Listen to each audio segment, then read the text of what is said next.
Complex News, I'm Hanuman Welch. Even though 2018 felt like a fistfight we barely won, the year wasn't without its cultural high watermarks. Television and film continue to impress in the golden age of streaming, and musicians and artists kept dropping heat basically to the last moments of 2018. Naturally, the other largest form of entertainment, video games, had one of the best runs in recent memory. Regardless of platform, franchise, or genre, 2018 was a beast when it came to new releases, setting the stage for even bigger releases on deck for next year. Now, before we say goodbye completely to the tipped-over porta potty that was 2018, here are Complex's top 10 video games of the year. Number 10, Tetris. It is the franchise that refuses to die.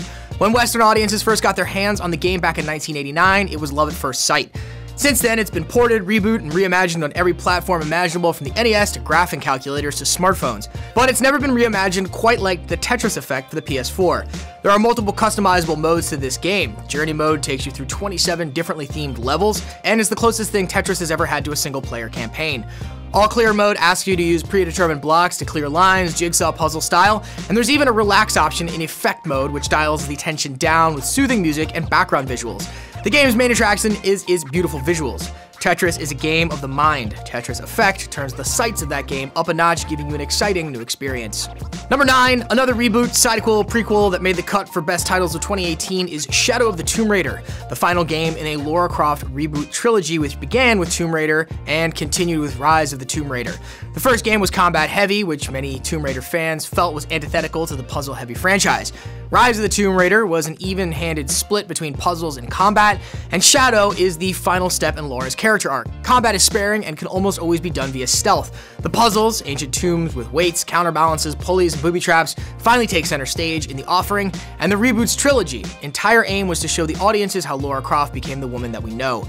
In Shadow of the Tomb Raider, we finally see a mature, reflective Lara who acknowledges and takes responsibility for the danger she puts herself in. Number 8. You know what everyone loves? Pizza. Call of Duty is the pizza of the gaming world. You know what you're getting most times, and sometimes it's underwhelming, and sometimes it even surprises you. But for the most part, pizza gets eaten all the same. But it is hard to argue with 15 years of consistent, unprecedented success.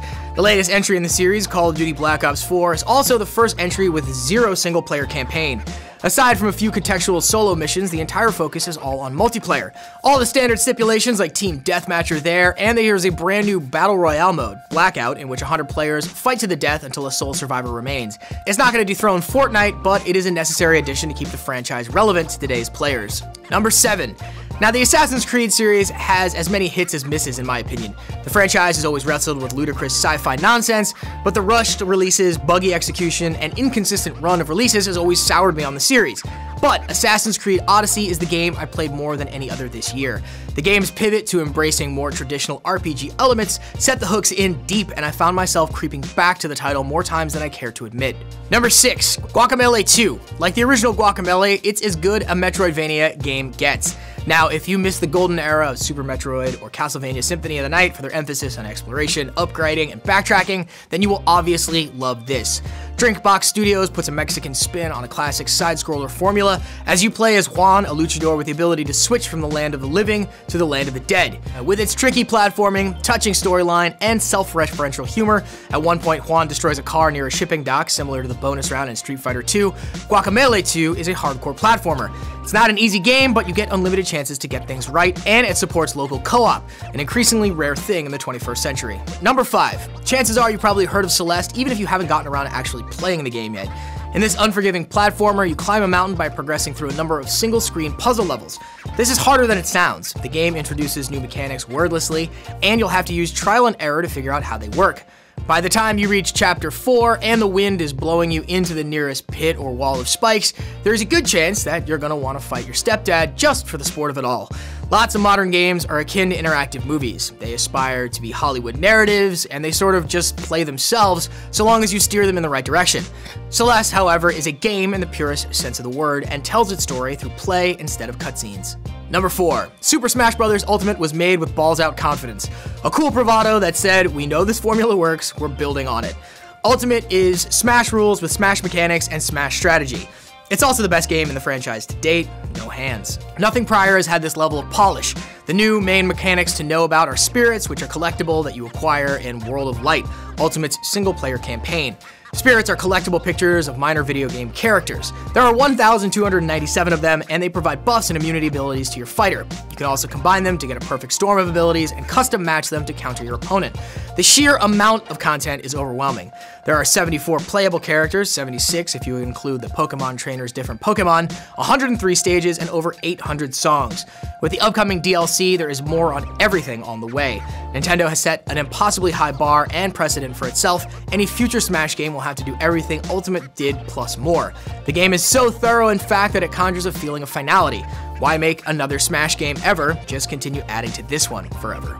Number 3. Who knew that a change of scenery could revive an entire franchise? God of War is a soft reboot of Kratos, and he's no longer the ancient Greek turned up to 11 rage monster that we remember from the 7 prior God of War games. This is a more subdued, reflective, Norse-inspired Kratos who wants to teach his young son right from wrong. Now, it would have been easy for the developers to simply take the hack-and-slash conventions and mechanics of the previous games and have us fight trolls instead of titans, but they went all in and revamped the entire look and feel of things. It's open world rather than on rails, and instead of using a freewheeling cinematic camera that swoops and zooms, this game fixes a static camera right behind Kratos' shoulder. The Blades of Chaos have been replaced by a more appropriate and perfectly satisfying to swing battle axe, and Kratos' son, Atreus, accompanies and fights alongside him. Kratos has something to lose this time, and he has motivations beyond revenge.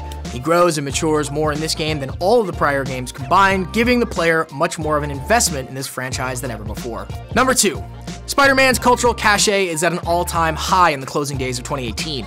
Tom Holland is returning for an MCU sequel in 2019, Into the Spider-Verse just debuted at number 1 in the US box office, and the PS4 Spider-Man title was a new high for the character.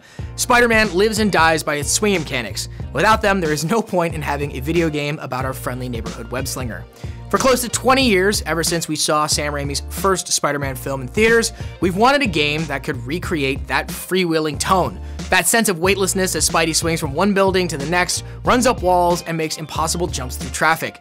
This game delivers on that promise. You're given a massive open-world map of Manhattan, and you are set loose to defeat Dr. Octopus, Rhino, Vulture, and other classic Spidey villains. Along the way, you can beat up small-time crooks and take photos of famous New York City landmarks. You can also solve DNA-matching puzzles on the smart pads in Peter Parker's lab. Never have side activities been so simultaneously addictive and inessential. Whether you do them or not is entirely your choice. The aforementioned web swinging deserves special mention. It is in a class by itself. Whether soaring above the rooftops of Manhattan, perching on the peak of the Empire State Building, or running up the Freedom Tower, you feel like a superhero. It is a power trip in the best way possible. As amazing as the rest of the game is, this one aspect is enough to keep you entertained for days. Number 1, you already know what it is. There is no other game that deserves to sit in the top spot. With Red Dead Redemption 2, Rockstar Games has created an 1899 America that is intimidatingly detailed. It contains neither the cynical satire of Grand Theft Auto 5 nor its amoral mayhem. Red Dead Redemption 2 is its own animal, an unblinking tragic tale of doomed men and women leading doomed lives, and a damning deconstruction of the Wild West mythology. So what does it mean to be free? What does it mean to be part of a family? What does it mean to be a man in a world that seems like it's passing you by? In retrospect, Red Dead Redemption 2 is the thematic opposite of Spider-Man. This is no vicarious power fantasy where you soar unfettered over the map like a miniature god. Instead, Arthur Morgan's life is a series of dark-humored karmic humiliations, one after the other. You'll get kicked into the mud by an irritable horse, muggers steal your money, people you trust betray you and put your life at risk, and no crime you commit ever goes well. You'll have to shoot your way out, sometimes with little to show for it. After finishing the storyline, things loosen up a bit. You can hunt down a vampire or search for Bigfoot. You can go into a house, find blood smeared all over everything, and piece together a murder mystery. You can search the night sky for UFOs, you can track down bounties, and bring your perps in dead or alive. And that's not even including Red Dead Online, which recently launched its beta. Red Dead Redemption 2 is Rockstar's first game built exclusively for the current generation of consoles, and it shows. The developers have given us a world to not only play in, but to live in. And, chop wood in, tame horses in, rob carriages in, play blackjack in, bathe in, the list goes on and on. What were your top games of 2018? Let us know in the comments below. For everything else, subscribe to Complex News. For Complex News, I'm Hanuman Welch.